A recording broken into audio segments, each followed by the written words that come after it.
کتاب ایمان دو مسئلے کتاب ایمان کی تیری شیخ یو مسئلہ د ایمان او د اسلام معنا لغوي او شرعي او د دې په مابین کې نسبت دویمه مسله دا و چې اعمال جز د ایمان ندي کوي دریمه مسله دا ده چې آیا ایمان زیادت او نقصان قبلي او کنه په دې مسله کې هم اختلاف یو مسلک او مذهب د محمد ابن اسماعیل ابن محمد ابن فضل التمیمی دی دا شافعی المسلک دی نو هغه دا وایي چې ایمان زیادت او نقصان دا قبلي هم زیادت قبلي او هم نقصان دا معنا دا ده ایمان کې زیادت ماتري نشي او ایمان کې نقصان هم راځي شي او کچېته د ایمان نه دا محمد ابن اسماعیل وی تصدیق پاهلي نو په دې صورت کې معنا لغوي د ایمان هم تصدیق دا نبی ایمان لا یزيد ولا ينقص ایمان زیادت او نقصان به نه خبر ذکر زیادت او نقصان په هغه شي کې راځي چې هغه تجزیه او تقسیم قبل او تصدیق دا تجزیه او تقسیم نه قبل دا څنګه شي کېدلی چې تصدیق یو ځل متصور کې کامل او بل ځل دا تصدیق متصور کې ناقص دا نشي او کچېته معنا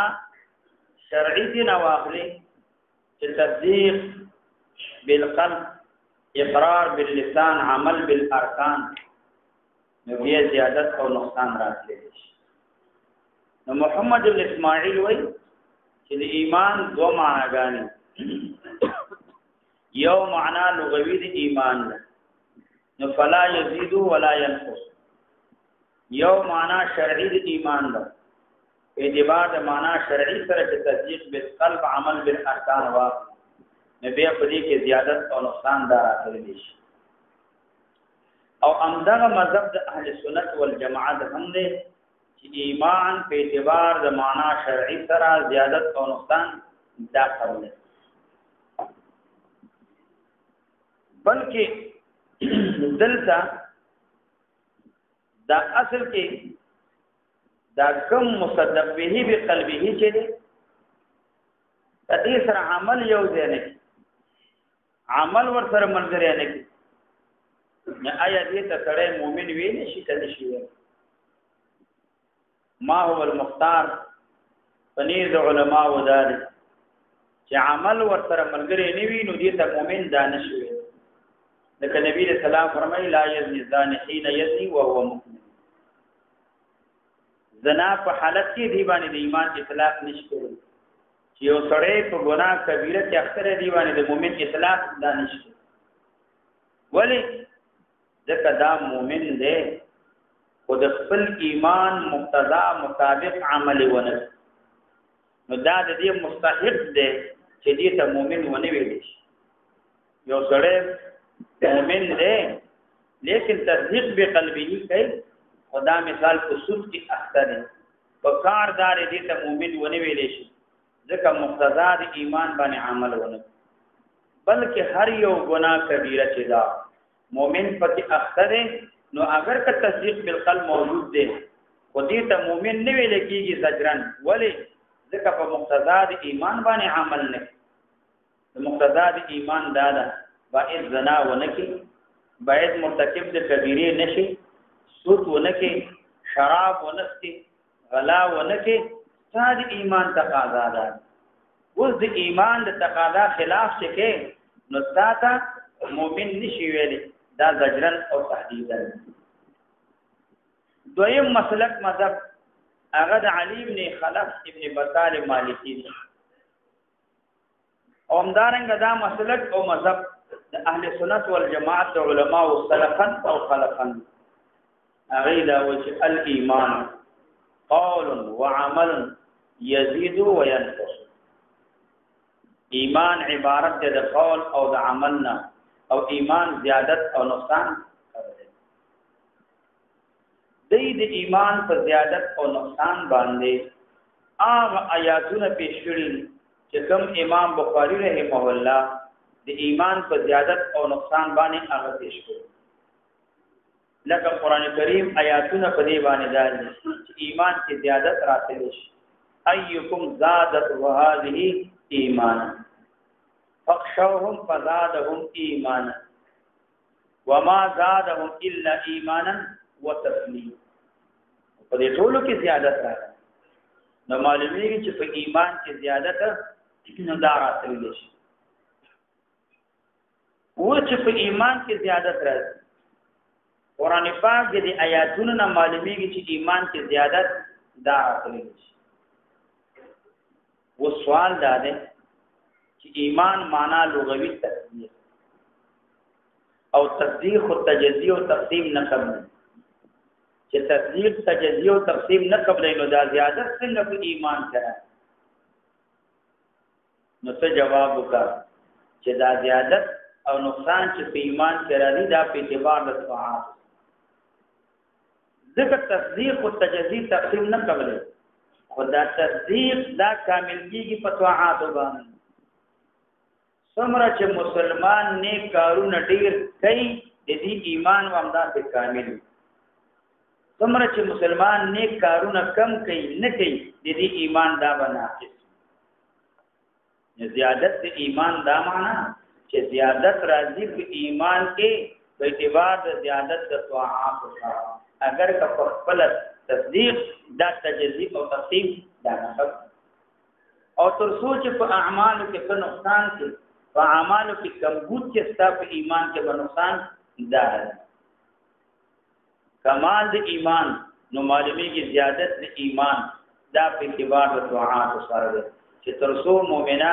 مؤمن ډیر طاعات کوي ایمان به کامل وي او چې په ایمان کې طاعات کې نقصان کوي نو ایمان به ناقص او پاتې شو تصدیق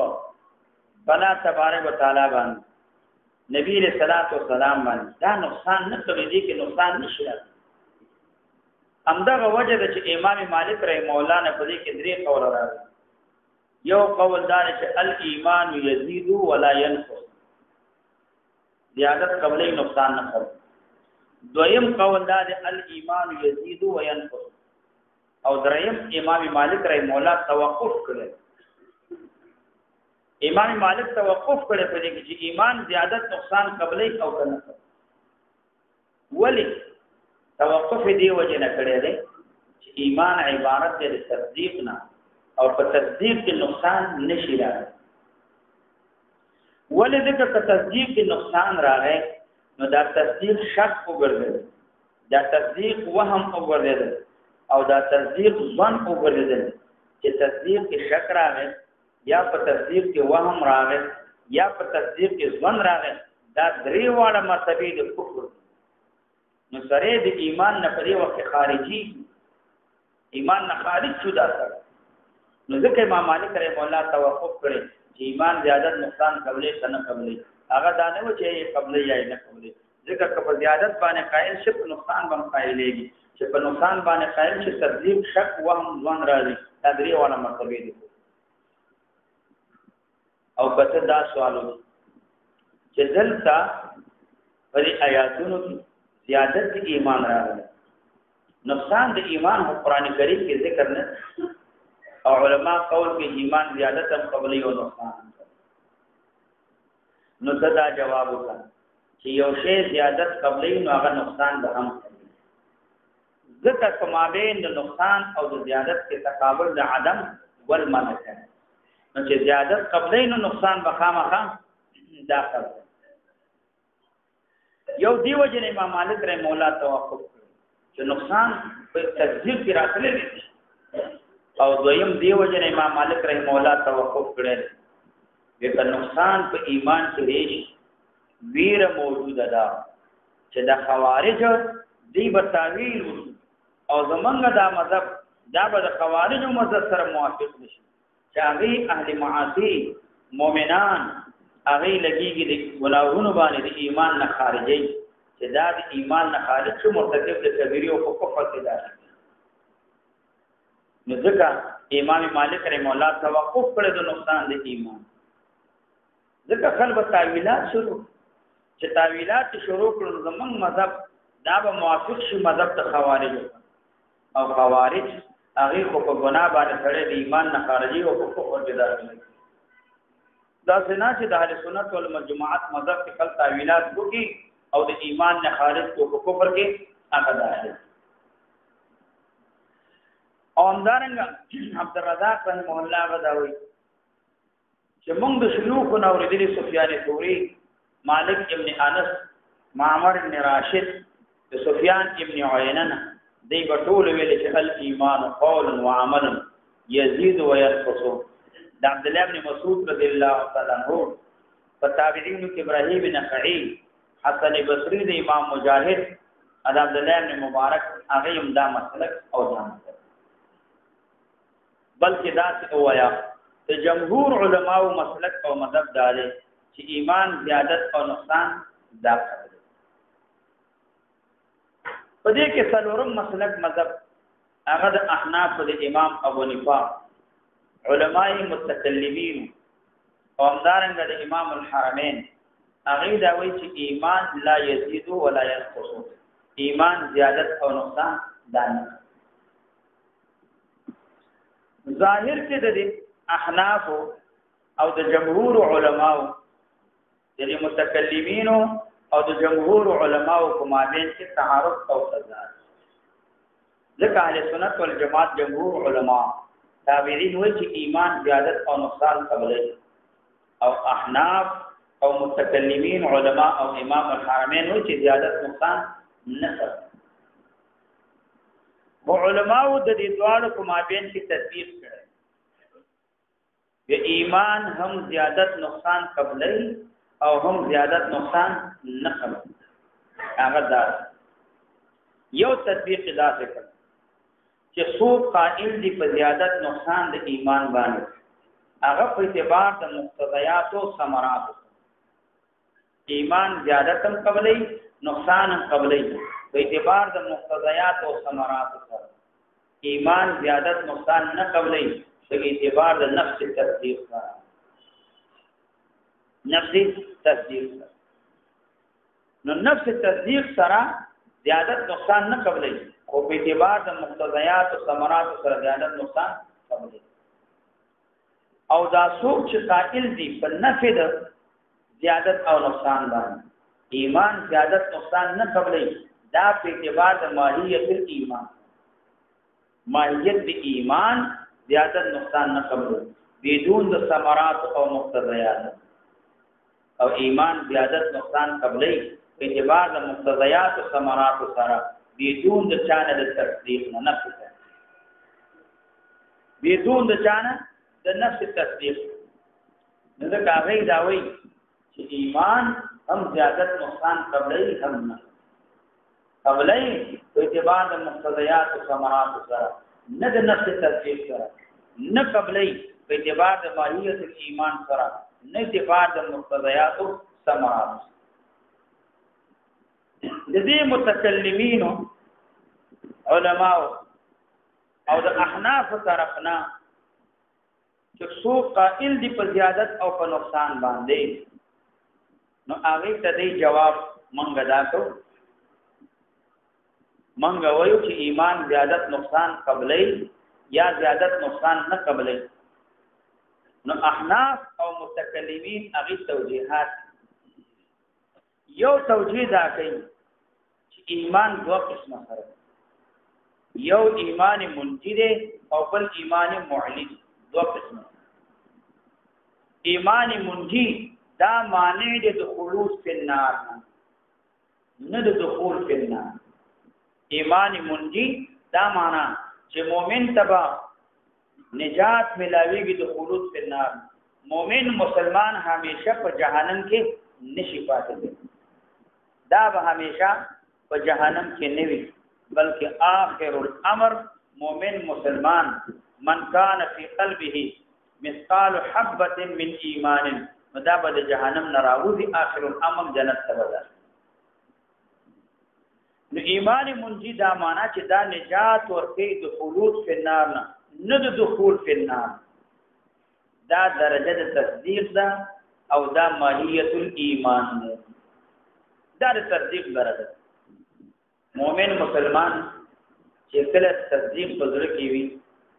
ماهیت الایمان پر موجود وي نو یو وخت دا سره راځي چې هغه به د جهنم نه آخر الامر راوځي او جنت ته داخل دویم ایمان معلی دی ایمان معلی دا دې ته وایي چې دا معنی دی د دخول د نار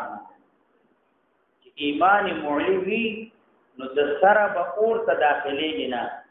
دارک بدارک تب جنت ته داخليږي جهنم ته به سره ځي او دا ایمان معلی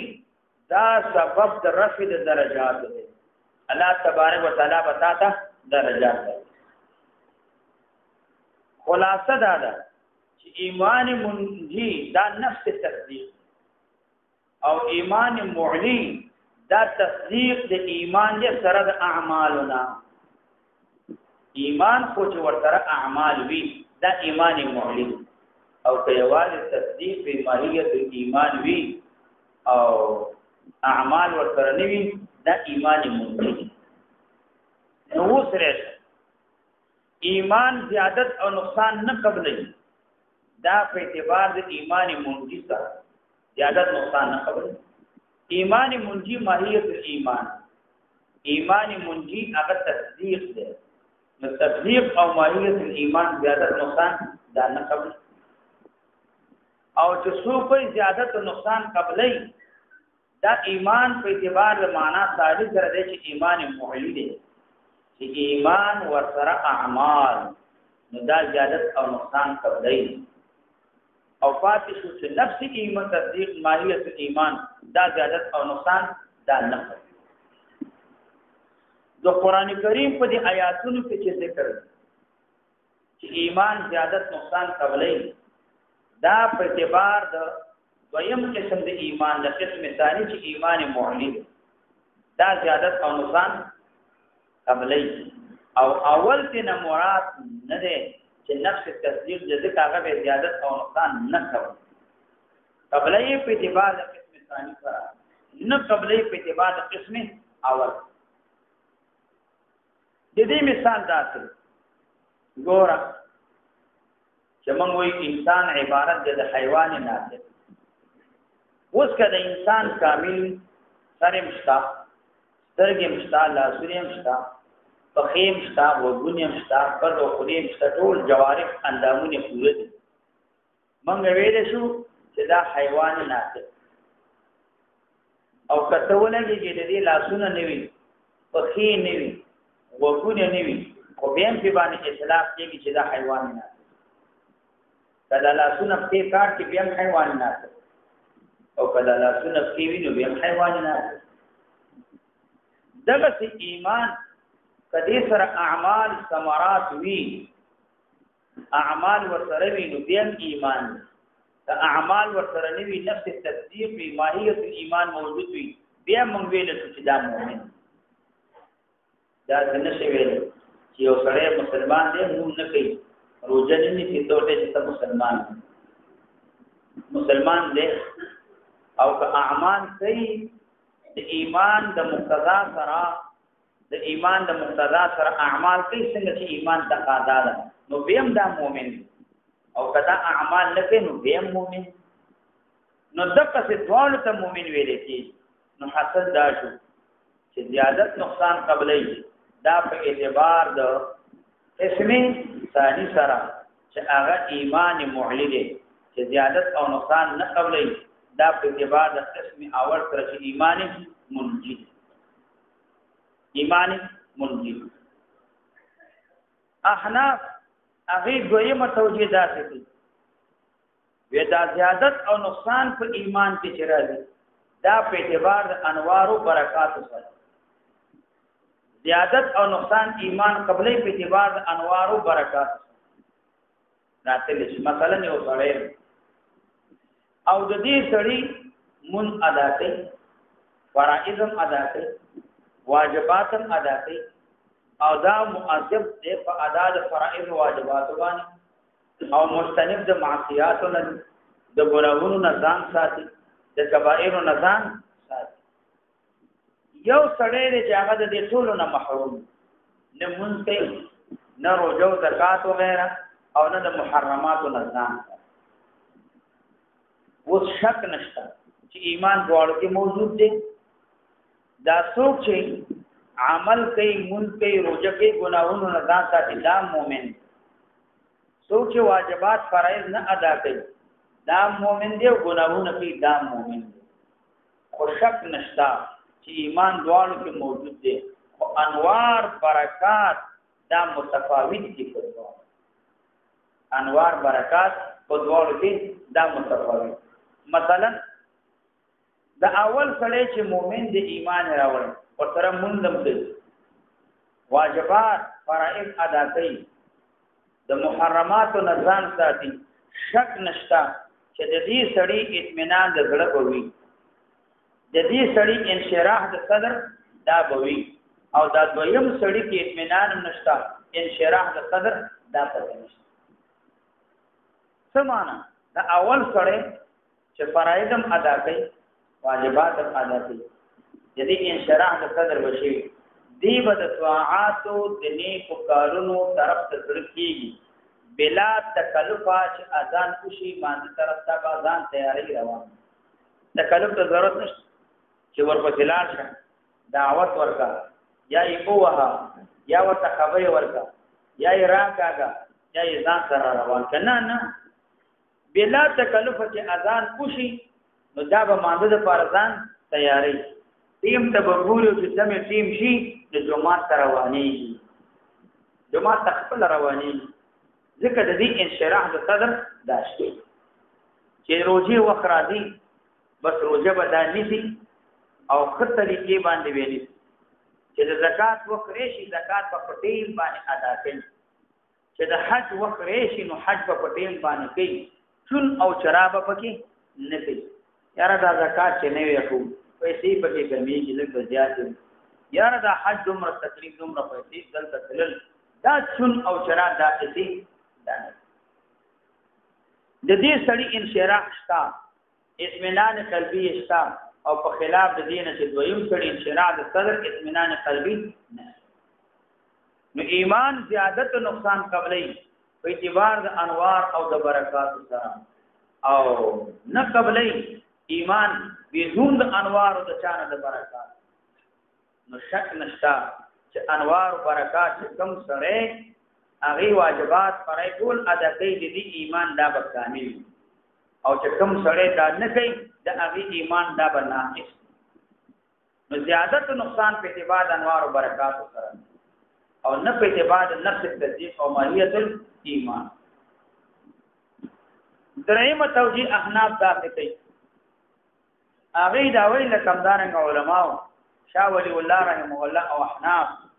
بلکې امام اعظم ابو حنیفه رحمه الله هغه نم دانا چې ایمان دوه قسمه کړ یو ایمان مفصل نه یو ایمان مجمل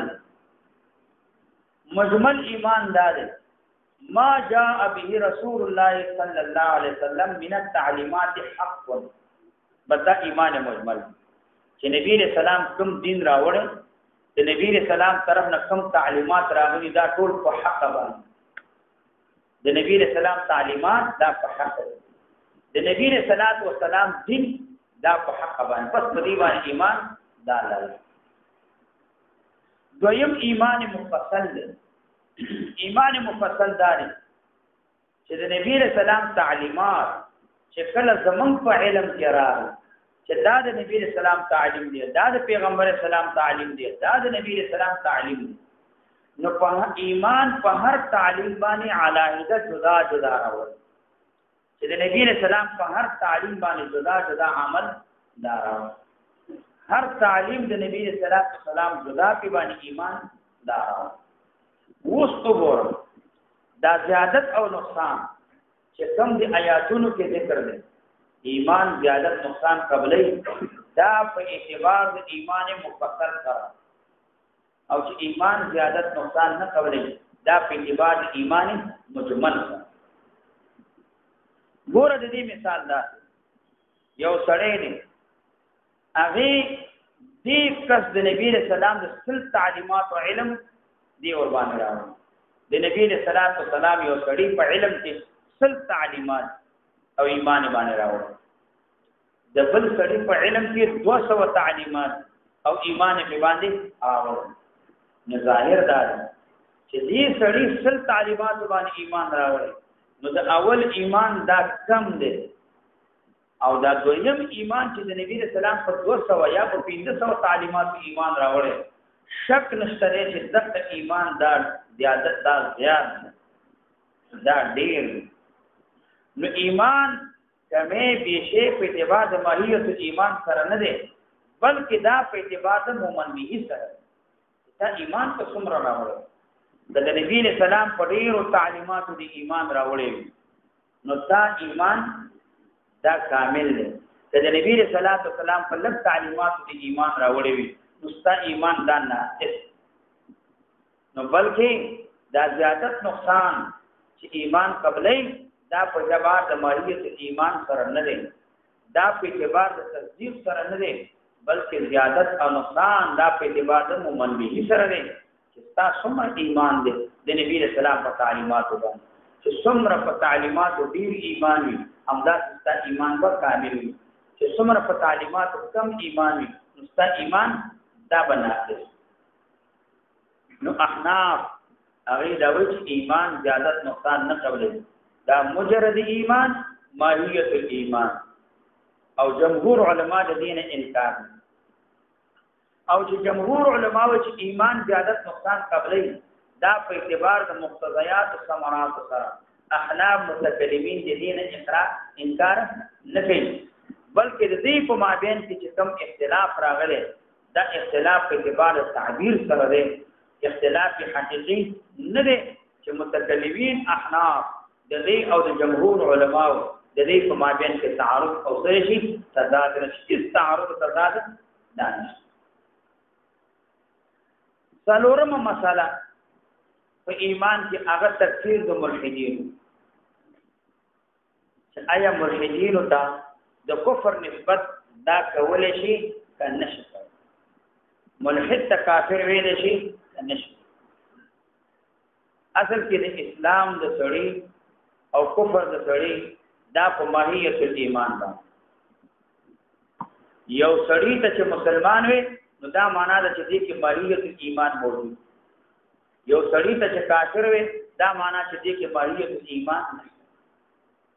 یو سړی ته چې مسلمان وي دا معنا چې دې کې تصدیق موجود بما علم فی کل ما علم مجيء بالضروره یو سړی ته چې مسلمان نه وي کافر وي دا معنا چې دې کې تصدیق دا موجود او تعریف د ایمان همدغه د التصدیق بما علم مجيء بالضروره معنا دا ده چې کوم ضرورت د دین واضحات د دین دي نو هغه باندې وستا ایمان وی په ضرورت د دین باندې تاب ایمان وی ضرورت د دین منل ضرورت د دین ته حق وي دا ایمان دی او انکار کول یو د ضرورت د دین نه دا کافر ته د ضرورت د دین نه د یو ضرورت نه منکر شي هم ته کافر حاصل دا دی چې لازم د مؤمن کېدو د پاره چې ته مسلمان ستاسو د پاره ایجاب کلی دی ایجاب کلی چې څومره دغه سيزونه چې پیغمبر له ضرورت د دین دي او تصدیق به ما په کل ما علم مجهول بالضروره په دې ټول باندې ایمان تعظیم او اغینه بعد ضرورت د دین باندې ساته مؤمن وایي او کتب لګلې او د کفر لپاره سلبي جدي کاږي که یو ضرورت دین نه تا انکار وکړو نو تکافي دا ته مسلمان نشي تا په الله باندې ایمان شته او پیغمبر علیه السلام باندې ایمان شته دا مثال په قران کریم باندې ایمان نشته ته مسلمان نه په الله ایمان لري پیغمبر علیه السلام قران کریم باندې ضرورت د دین نه مونږه هغه نه منکر ته مسلمان نه زکات نه منکر مسلمان نه جهاد نه منکر مسلمان نه د حج نه منکر مسلمان نه د روزي نه منکر مسلمان نه وسته دا ټول ضرورت د دین منل هغه نه بعد ته مؤمن ویل کی کته سل ضرورت د دین منی دا یو ضرورت دین دا نه منی ته مؤمن نه او پاتې شو د کفر د پاره سلبي جزئی کافی دی دا ضرورت د چا د دین دې کې یو ضرورت نه مانی نو بس کافر دی دا ټول منی دا یو نه مانی ته کافر په د مؤمن کې دوه د پاره کې ایجابي کوي پکار چې ټول ضرورت د دین منی نو هغه نه بعد ته مؤمن دا وي او که یو نه منکر شي نو څه وځلته یو مسله ده چې آیا اهل قبله چې قبله ته څو منځ کوي دې ته د کفر نسبت دا صحیح دی که صحیح بنا په دې قاعده یو سړی بیت الله ته منځ کوي بیت الله ته ولاړ او دا منځ کوي او دې ته کافر ویل شي کدا نشي اوس بنا په دې قاعده باندې چې کله ته نسبت د کفر ملحدین ته وایي ملحد ته کافر ویل شي تا نسبت د کفر ورته وایي چې ته کافر هغه د سی پتا باندې اعتراض بیا موږ اهل قبله موږ قبله ته او اهل قبله هغه ته کفر نسبت کول دا جائز نه تکفیر د اهل قبله و جائز نه دلیل په باندې د امام ابو حنیفه رحمه الله قول دلیل نشي هغه په منتها کې یو قول ذکر کړی دی منتها کې یو قول ذکر کړی دی امام ابو حنیفه رحمه الله وی لا نكفر احدا من اهل القبله من اهل القبله کې یو قسم د کفر نسبت نه اهل القبله کې من یو قسم کافر نه نو څو ورته چې ملحد ته کافر دا متری شو وکړي مخوفر یو پکې ملحد مستورته کافر هغه د څنګه کافر جو قبله ته مونږ کوو او قبله ته چې څوک مونږ کوي نو هغه مسلمان دی کافر دلیل د امام ابو حنیفه مولا دا قول په منتقا کې پیش کړي چې لا نكفر احدا من اهل القبله امام ابو حنیفه مولا او اهل قبله مونږ یو تن ته کفر نسبت هغه ده او ته جواب وکړه چې ملحد ته نسبت د کفر صحیح او امام ابو حنیفه رحمه الله نه دا قول ثابت نه دی دا چې کوم امام ابو حنیفه رحمه الله ته نسبت کوي نو دا قول امام ابو حنیفه نه ثابت نه دی بلکې صحیح قول د امام ابو حنیفه رحمه الله دا دی لا نكفر احدا من اهل القبلة بذنب منګه اهل قبله وتا نسبت د کفر نه کو په ګناه باندې ما سوا د کفر او شرک نه کفر شرک هم ګناه ده کله وکړه په نسبت د کفر کی معنا دا ده لا نكفر احدا من اهل القبلة بارتكاب الكبيرة مقصود د امام ابو حنیفه رحمه الله په دې خبره باندې رد په خوارج باندې ځکه خوارج مرتکب د کبیره د کافر امام ابو حنیفه رحمه الله وی لا نكفر احدا من اهل القبلة بذنب ما سوا د کفر او شرک نه په ګناه باندې چاته کافر نه وایو لکه څنګه چې خوارج معتزله مرتکب د کبیره ته هغه څه وایي هغه کافر او بل دا ورته وایا چې امام ابو حنیفه وایي لا نكفر احدا من اهل القبلة بذنب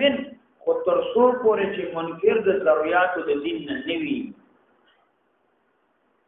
که منکر د ضرورتو د دین نه وو په دې خبره ځان کوئی کومه به کافر نو کړه حجم کوي لکه د آباد خلني حجونم کوي منزونم کوي روجیم نسی هغه د جهاد مطلقاً منکر دي جهاد نه نو چې جهاد ته منکر شو نو د قران کریم آیاتونو نه منکر شو کنه جهاد نه یو سړی مونږم کوي روجیم نسی حجونم کوي هغه وایي چې ماته د مسلمان مرګ چې هغه نفاذ شریعت غواړي او هغه مسلمان چې اعلان د کلمت الله غواړي د هغه مرګ ماته روا ده نو لار دا سړی حرام او حلال او ویل د ایمان نه کوي په دې کې ستا هغه مشکل به حل شي چې ته ډېر خلک مونږونه کوي روجي نسی هغه ځان ته مسلمانانو وي حجونه کوي د کافرانو مشرکانو امریکایانو د هغه سره ملګری دي د هغه تعلقي دي د هغه سره ملګری دي د هغه سره تعاون کوي د هغه سره امداد کوي د هغه سره ملګرتیا کوي یو تر ته منظم کوي حجونه په ارکان حج مفت حجونه کوي امت لیږي په دې مشرانو باندې په دې قومندانانو باندې ولیکن خبره دادا چې هغه ضرورت د دین نه ګوره ممکن جهاد تاسو وکړه جهاد مطلقاً جهاد نه ممکن او به دلیل هم دا وایي چې موږ سره چې د جهاد راوړل موږ موږ روجي نشي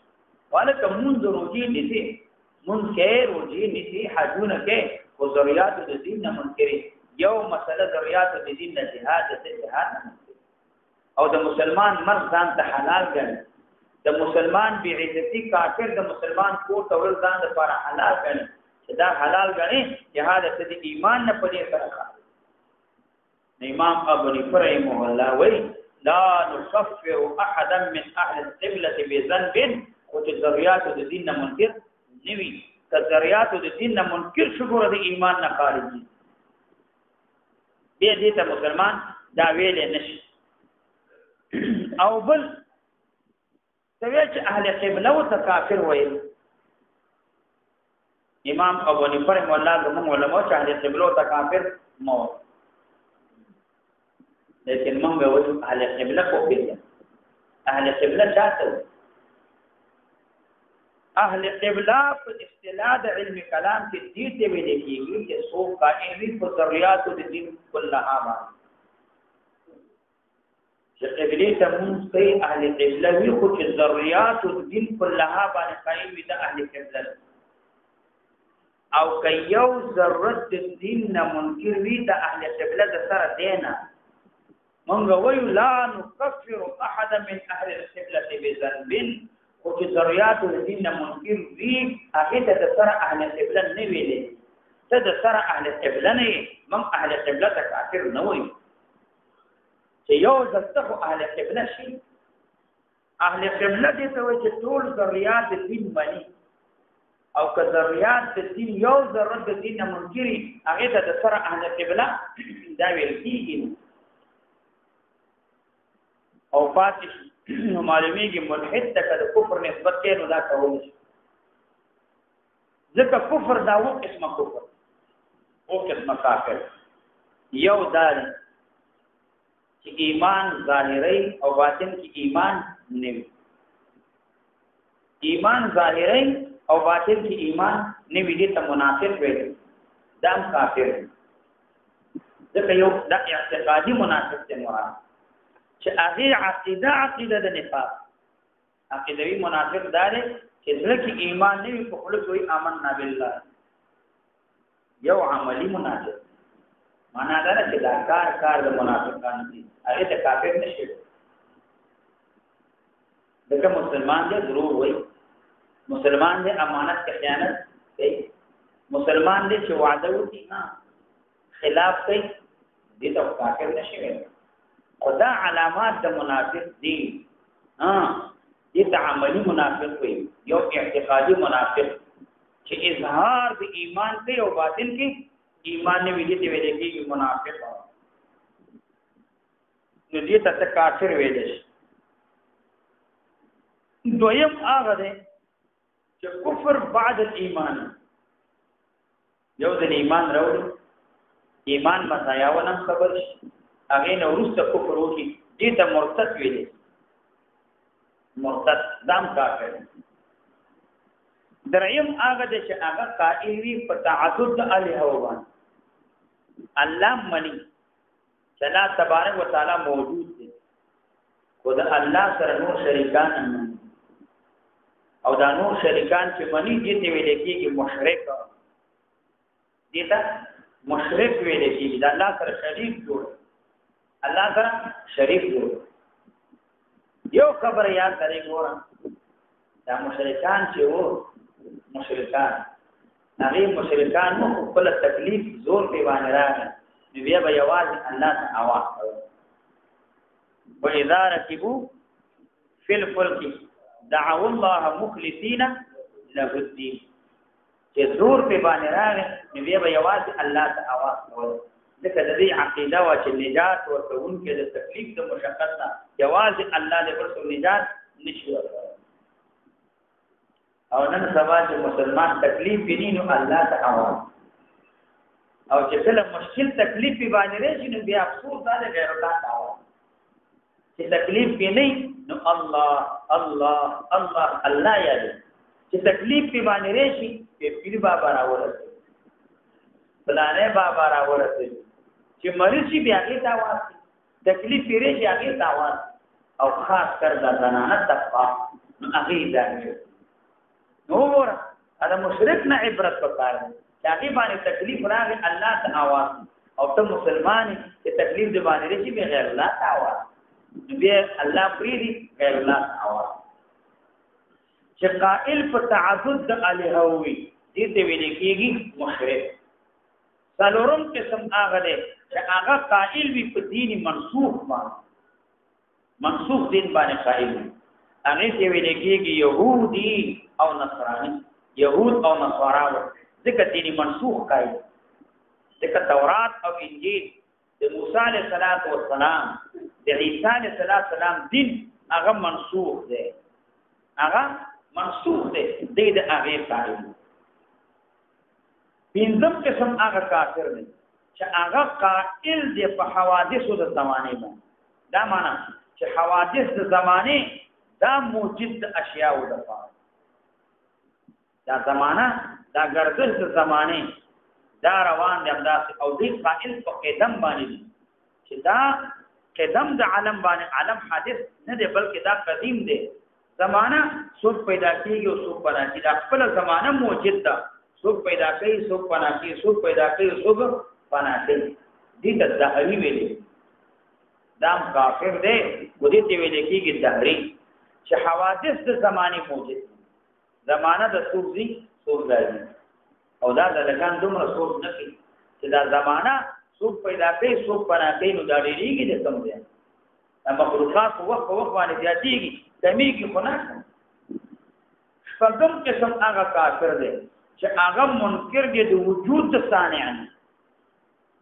د ثانیه د وجود نه منکر دی هغه ته معطل ویل دام کافر دا هم کافر هم کافر هغه دی چې هغه نشر د عقاید کفریه کوي په صورت د اسلام کې نشر د عقاید کفریه کوي په صورت د اسلام کې دې ته زنديق ویل کېږي دام کافر زنديق د اصل کې فارسی لفظ دی زنديق دا زنديق سند دا یو سړی او هغه د عقیده پیدا کړو هغه ته نسبت دي دا زنديق نشر د عقاید کفریه کوي په صورت د اسلام کې دې ته زنديق ویل تا او ګونه کې زهر درکې ته به ځان نه خبر نه او د اسلام نه به اوسې لکه د اوسو څوک یو ډله دا په کراچۍ کې پیدا شو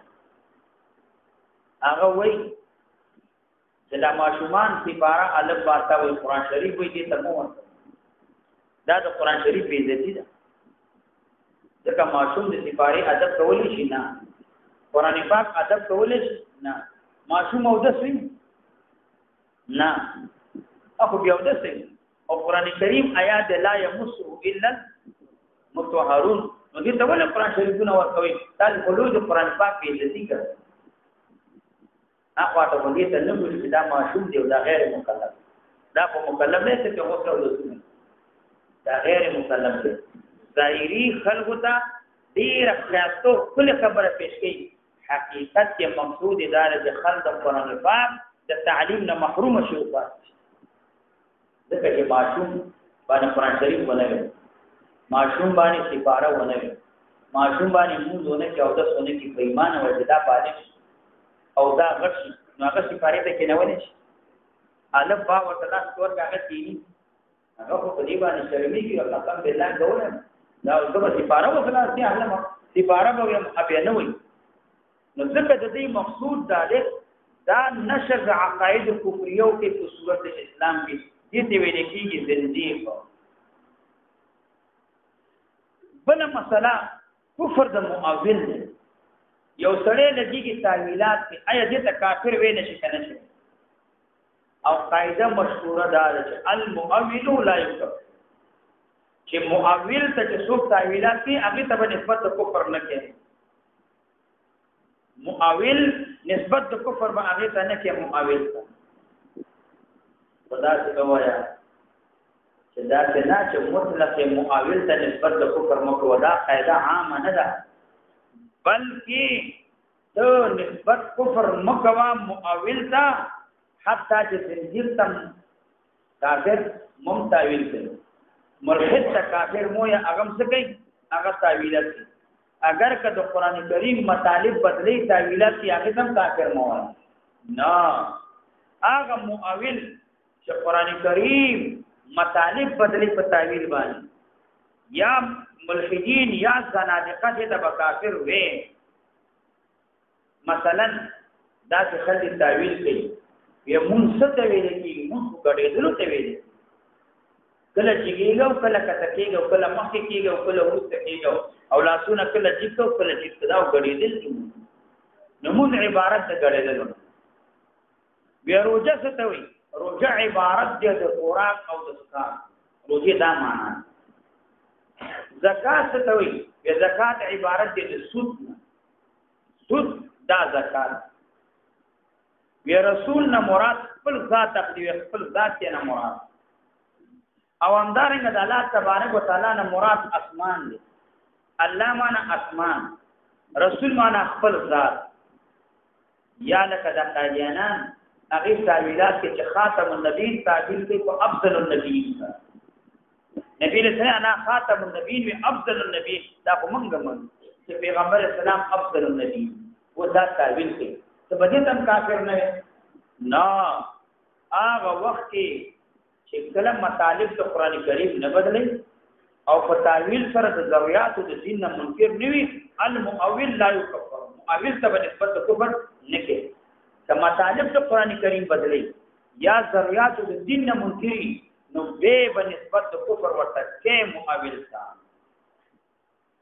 ته نسبت د کفر دا کې معنا دا که ضرورت د دین نه منکرو نو بیا به دې کافر ویل کېږي دا څه تعویلات کوي ضرورت د دین نه منکر او که ضرورت د دین نه منکر نو المؤول لا يكفر به دا خبره ده ولیکن چاته چې د کفر نسبت کې په دې کې ډېر احتیاط وکړه د کفر نسبت کولو کې ډېر احتیاط وکړه مثال یو سړی چې هغه کې یو کم سل علامې د اسلام د کفر یو علامه د اسلام ده خو ضرورت د دین نه منکر نه ده نو دې کې به احتیاط کې هغه ته نسبت د کفر نه مثلا یو سړی هغه جاهل دی هغه ناخبره دی ناپوهه دی اکثر دا جاهلان خل دې اولیاء او صدیقه خلکو ته زیارتونو ته نو دې جلال شي څوک سجدي کوي څوک کته برتي څوک بغل توافونه وکړي څوک چې زیارت نزي په شابانه باندې ول دا کوي او زیارت کې به یو بلا نه هغه بجوره نه وي بریک بیا غټ چارج به ولي پودر به ولي چې څو عمل هغه وکړي خلکو په دې پر عقیده و دې مسلمان نه تاسو کا ورته چې د الله نه ماسوا بل تا د جایز نه الله منی هو پیغمبر علیہ السلام منی هو مون چاته چې الله ته عبادت چاته چې الله ته سجده چاته لګي الله ته نقول ورانشا دې بابا ته ولې دا جاهل دی نه پوهه دا څنګه چې هغه سخت ته کوټه داري کافر او مشرک که یو سړی عقیدتن سجده لګي تاسو ته وکړي دی بابا ته سجده لګي هاو سجده روا ده هاو دې ته عبادت کې هاو دا جائز دی هاو لا کړي کافر په اسلام په جهالت باندې دا نو دي دی اسلام دا جاهل دی نه پوهه دی کوئی کول کو یو سړی لګيږي په طواف کې ګرځي ورته چې طواف کلچوي ته کې بیت الله کې د بیت الله نه ماسوا بل دې کې طواف جائز دی نه دلته ولې طواف کې مدینه کومه وزان نه پوهه دی جاهل دی نه پوهه دی دا کوئی کول کو کفر کې ډېر احتیاط کې دا څنګه چې هر چاته نسبت کفر او به ډېر وحید راغله په هغه سړي باندې چې کوم سړی هغه نسبت د کفر چاته کې بدون د احتیاط نه هغه باندې ډېر وحید راغله د حضرت عبد الله بن عمر رضی الله عنه روایت راغله یو حدیث دی نبی رسول الله اذا كفر الرجل اخاه یو سړی نسبت د کفر خپل کور ته وکي نو فقط باء بهما احدهما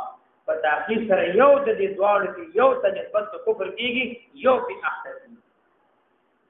چاته په نسبت د کفر نشي کله کفر امارات علامات پکې موجود وو مثلا یو سړی دی هغه لګيږي نبی رسول الله ته کنځل کوي ذریات د دین نه منکر دی هغه لګيږي القاء د قران پاک په تقاضرات کې یا نور علامه د کفر موجود شي بیا نسبت د کفر دا وکړه اوس اشکال او سوال دی چې یو سړی نسبت د کفر بل چاته کوي او ذریات د دین نه هغه منکر نه وي هغه کو کافریږي نه په دی باندې ځکه د ذریات د دین نه منکر نه نو د دې څه مطلب دی چې دا کفر بیت دې سړی ته واپس کیږي نو د دې څه مطلب ځکه ته نسبت د کفر کې څه د ذریات د دین نه منکر هغه ته نسبت د کفر کې هغه د ذریات د دین نه منکر نه دی فقط باء بهما احدهما نو د دې څه مطلب ګورې دې معنا ده چې نبی رسول الله مراد تحدید دی نبی رسول الله مقصود هغه تخفیف دی کفر حقیقی نه مراد نه دی نبی رسول الله تحدید ذکر کوي چې بل چاته نسبت د کفر مکوا دا کفر په دې تاسو واپس کیږي ګورا ځکه دا کفر دی هغه کې ګرځي راګرځي الله وګورئ هغه کې دی نشته چې هغه کې زیات نشته نو دا نسبت د کفر دې ته تاسو واپس کیږي ګورا تحدید ذکر کوي نبی رسول الله دور نه او دې مثال دا دی من ترک الصلاه فقط کفر نبی رسول الله و چې یو سره منفردي په تحقیق سره کافر اوس منفرد وزر باندې سره نه کافر دي یو سره مون نه کوي ماهیت ایمان شتا تصدیق شتا دې سړی ته کافر ویل شي نشي ویل یو سړی روزنه دي ته کافر ویل شي کافر نشي ویل په ګناګار مرتکب د کبیره کافر خو نشي ورته ویل نو دا حکم بنا د تغلیظ او تشدید باندې نبی اسلام تغلیظ تشدید ذکر کوي مون کول د مسلمان کار دی مون نه کول د کافر کار روزه نیول د مسلمان کار دی چې روزه نه نیسي دا د کافر کار دی نبی اسلام تغلیظ او تشدید او یا امام نووي رحمه الله وایي هغه دا وایي چې دلته معنا د واپسوالي نه مراد رجع عليه تکفیره دا نسبت د کفر چې دا غي تکړه دا نسبت د کفر ته دي واپس تکفیر واپس کی حقیقتا کفر نو واپس کی تکفیر واپس کی نو دلته معنا دا چې نبی رسول الله مقصود هغه کفر حقیقي نه مراد نه دی بلکې تهدید نبی رسول الله ذکر کوي تغلیظ نبی رسول الله ذکر کوي تشدید پیغمبر علیہ السلام ذکر کوي لکه من ترک الصلاة فقط کفر یہ حدیث کی راضی چې فرق په مابین د کفر او د شرک او د چا کې د مسلمان کې هغه مونږ دي چې مونږ کې مسلمان دي او قانون دا کفر او شرک نو دلته حکم بنا د تغلیظ او تشدید باندې دلته حکم بنا د تغلیظ او تشدید باندې نو معلومه شو چې چاته نسبت د کفر کې نو هغه ته ګورا نو کچې ته قابل د کفر وی نسبت د کفر ورته کوا نسبت د شرک ورته کوا او کله دې قابل نوي نو هغه سړي ته د کفر او د شرک نسبت ده الله